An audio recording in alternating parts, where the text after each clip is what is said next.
आज हम लोग पढ़ते हैं कक्षा 10 की संस्कृत का एक और पाठ जिसका नाम है व्याघ्र पथिक कथा और यह पाठ 11 है। ठीक है, तो चलिए हम लोग देखते हैं कि इस पाठ में आखिर क्या बताया गया है, कौन सी कहानी है। देखिए लिखा हुआ है कि पाठ 11 व्याघ्र पथिक कथा। व्याघ्र माने होता है बाघ, अब पथिक माने होता है पथिक अर्थात रास्ते में चलने वाला, और कथा माने होता है कहानी। बाघ और रास्ते में चलने वाले पथिक की कहानी।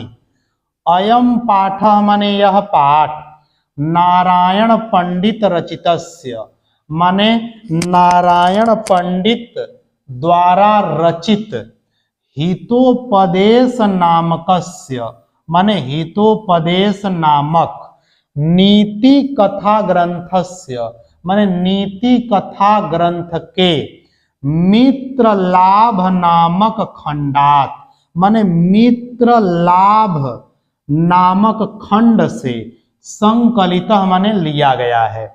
यह पाठ नारायण पंडित द्वारा लिखी गई एक पुस्तक है जिसका नाम है हितोपदेश। और यह कैसी पुस्तक है तो नीति कथा है, इसमें नीति की कहानियां हैं और उसी में एक खंड है जिसका नाम है मित्र लाभ। उसी मित्र लाभ नाम के खंड से यह कहानी ली गई है। अब परीक्षा में पूछ देगा कि हितोपदेश किसके द्वारा लिखा गया है, तो नारायण पंडित के द्वारा। हितोपदेश में व्याघ्र पथिक कथा किस खंड से ली गई है, तो मित्र लाभ नाम के खंड से ली गई है। हितोपदेश कैसा ग्रंथ है, तो नीति ग्रंथ है। ठीक है, इसमें नीति की कहानियां हैं। आगे देखिए, हितोपदेश माने हितोपदेश में, बालका नाम माने बालकों के, मनोरंजनाय माने मनोरंजन के लिए, नीति शिक्षणाय माने नीति की शिक्षा के लिए, च माने और, नाना कथा माने अनेक कथाएं, पशु पक्षी संबद्धा माने पशु और पक्षियों से संबंधित, श्राविता माने सुनाई गई हैं। हितोपदेश में बालकों के मनोरंजन के लिए पशु पक्षियों से संबंधित कथाएं सुनाई गई हैं। किस लिए सुनाई गई हैं, नीति की शिक्षा के लिए और मनोरंजन के साथ बच्चे सीख सकें। प्रस्तुत माने दिया गया, कथाया माने कथा में, दी गई कथा में, लोभस्य माने लालच का, दुष्परिणाम माने दुष्परिणाम, प्रकटित माने प्रकट किया गया है। दी गई कथा में लालच का दुष्परिणाम बताया गया है। पशु पक्षी कथा नाम माने पशु पक्षियों की कथाओं में, मूल्यम पशु पक्षियों की कथाओं का, मूल्यम माने मूल्य, मानवा नाम माने मनुष्यों के लिए, शिक्षार्थम माने शिक्षा के लिए, प्रभुतम माने बहुत, भवती माने होता है, बहुत अच्छा सिद्ध होता है, इति माने यह, एतादृशी भी माने ऐसी, कथा भी माने कथाओं से, ज्ञायते माने पता चलता है। अब देखिए अर्थ क्या हुआ कि प्रस्तुत कथा में लालच का दुष्परिणाम बताया गया है, पशु पक्षियों की कथाओं का मूल्य मानवों की शिक्षा के लिए बहुत होता है, यह ऐसी कथा से पता चलता है। ऐसी कथाओं से यह बात पता चलती है कि पशु पक्षियों की कथाएं मनुष्यों की शिक्षा के लिए बहुत अच्छी साबित होती हैं। ठीक है, आगे चलिए। अब देखिए कहानी शुरू होती है तो कहानी में क्या कहा गया है, लिखा है कश्चित, कश्चित माने कोई, वृद्ध व्याघ्र माने बूढ़ा बाघ, स्नातः माने स्नान करके, कुश हस्तः माने हाथ में कुश लेकर, सरस तीरे माने तालाब के तीर पर किनारे पर, ब्रूते माने बोल रहा था। क्या बोल रहा था, भो भो पंथ पांथा, मतलब सुनो सुनो पथिकों, ऐ सुनो सुनो जाने वालों, इदम माने यह, सुवर्ण कंकणम माने सोने का कंगन, गृहताम माने ले जाओ। अब देखिए कोई बूढ़ा बाघ स्नान करके तालाब के किनारे जाने वालों से कह रहा था कि सुनो सुनो, यह सोने का कंगन ले जाओ। अब कहानी शुरू होती है। ततो माने तब, लोभा कृष्टेन माने लालच में पड़कर, केन चित माने कोई, पांथेन माने पथिक, आलोचितम माने बोला। तब कोई लोभ में पड़ करके पथिक बोला। क्या बोला? भाग्येन एतत् संभवति, मतलब बड़ी भाग्य से यह संभव होता है कि शेर बड़े आराम से नहा करके सोने का कंगन दे दे। यह तो बड़ी भाग्य से देखने को मिलता है। किंतु अस्मिन आत्म संदेह, लेकिन इस आत्म संदेह में, इस आत्म शंका में प्रवृत्ति न विधेया, विश्वास नहीं करना चाहिए। बोला कि अरे लेकिन फिर भी यह शंका की स्थिति है और ऐसी परिस्थिति में विश्वास नहीं करना चाहिए। यतः माने क्योंकि, यतः माने क्योंकि, और 2 लाइन का श्लोक सोचता है। कौन? वह पथिक। क्या कहता है? अनिष्टादिष्ट लाभेपि न गतिर्जायते शुभा, यत्रास्ते विष संसर्गो मृतम तदपि मृत्यवे। कहता है अनिष्ट आदिष्ट लाभेपि। अनिष्ट माने बुरा, आदिष्ट माने दिखाई देने पर, बुरा दिखाई देने पर, लाभेपि लाभ होने पर भी, न माने नहीं, गति जायते माने, गति माने हालत, जायते माने होती है, शुभा माने शुभ, शुभ हालत नहीं होती है। कब? जब आपको अनिष्ट नजर आए, जब आपको लगे कि आपका भला नहीं होने वाला है, तो ऐसे लाभ में भी आपको कभी भी लगना नहीं चाहिए, उस पर विश्वास नहीं करना चाहिए।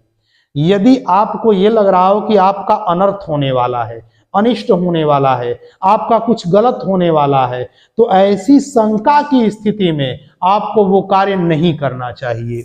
और यत्रास्ते माने जहां होता है, विष संसर्ग अमृतम, विष के साथ अमृत, तदपि माने तब भी, मृत्युवे माने लोग मर जाते हैं।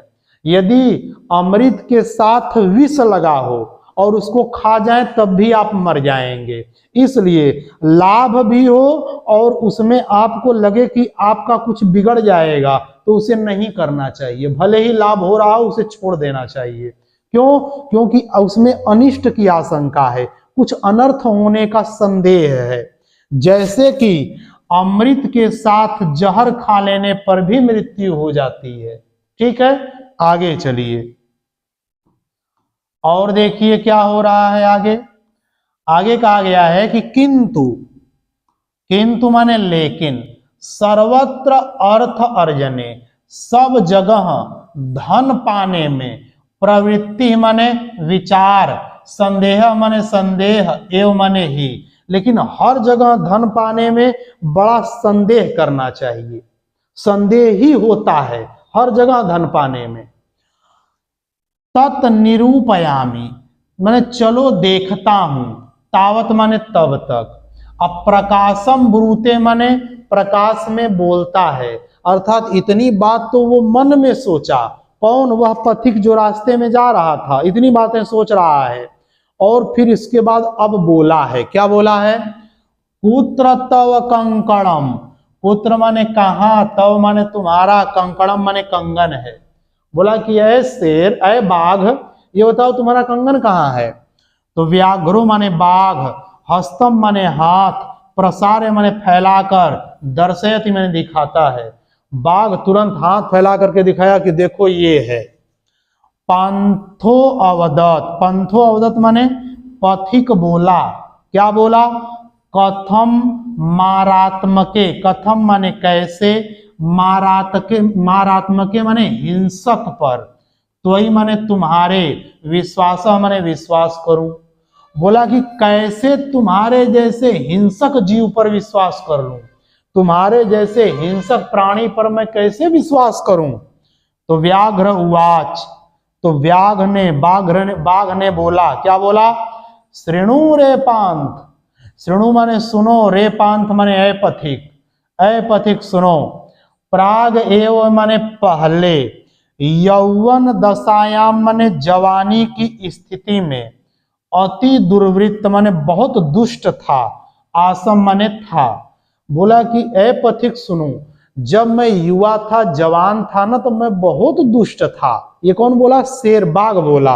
और अनेक माने अनेक, गो मानुषाणाम, अनेक गायों को और मनुष्यों को, वर्धान माने मारने से, मैं माने मेरे, पुत्रामृता मेरे पुत्र मर गए, दाराश्च और पत्नी भी मर गई, अवंशहीन मैं वंशहीन हो गया, अहम माने मैं।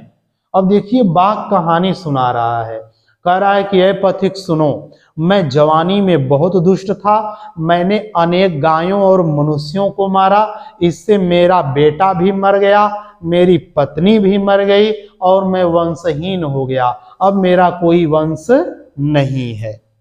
अब देखिए आगे क्या होता है,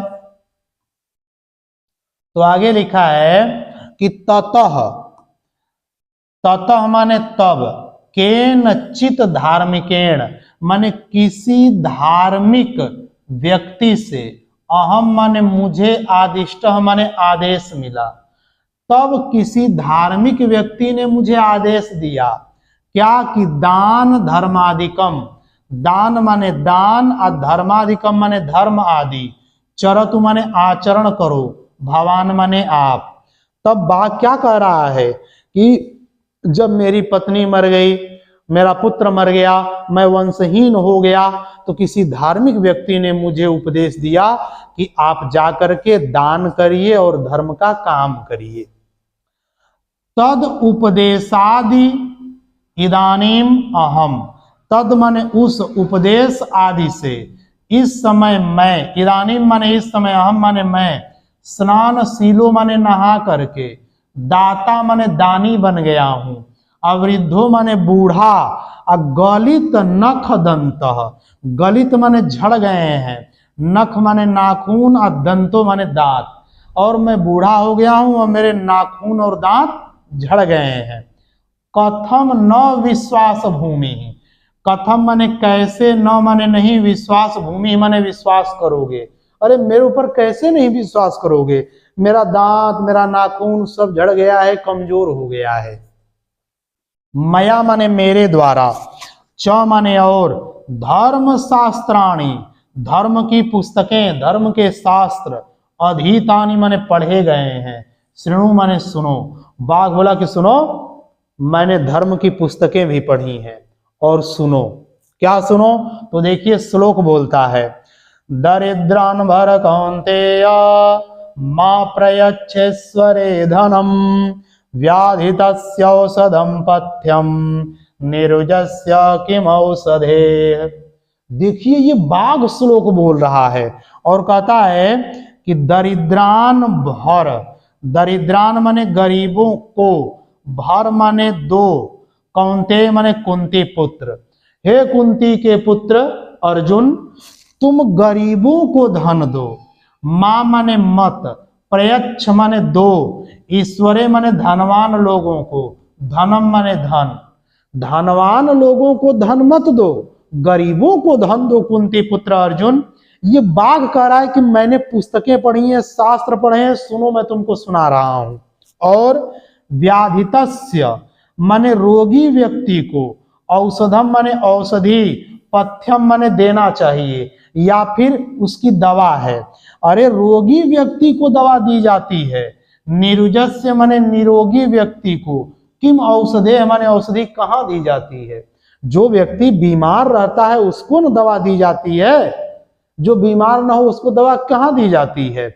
इसलिए जो गरीब हैं उनको दान दो, उनको धन दो, धनवानों को धन मत दो। ये कौन बोला है? ये बाघ बोला है।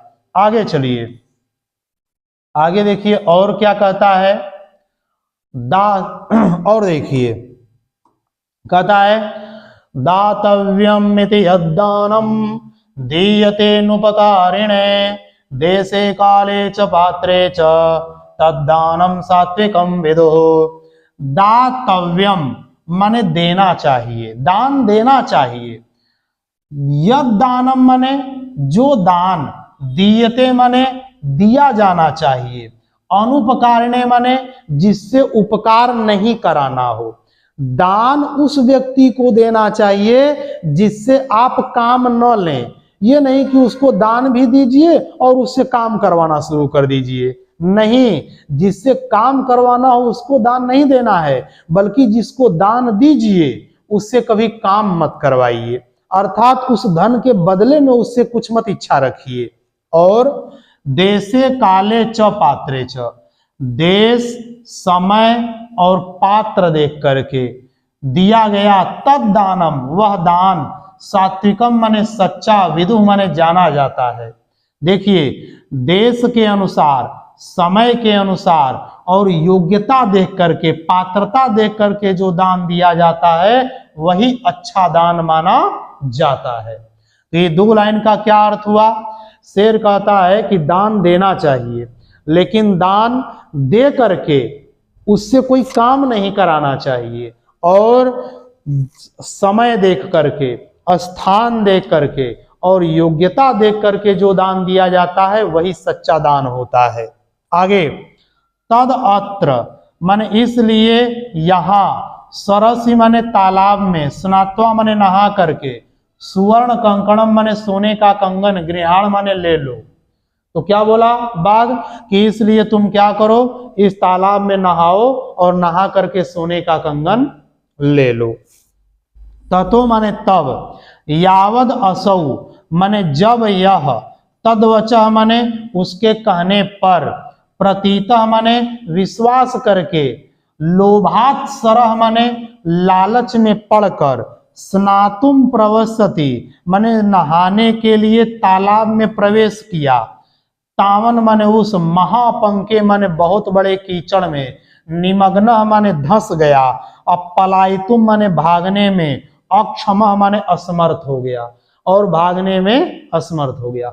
शेर की बात पर विश्वास किया और नहाने के लिए तालाब में घुसा, और तालाब में घुसा तो बहुत बड़े कीचड़ में फंस गया और भागने में असमर्थ हो गया।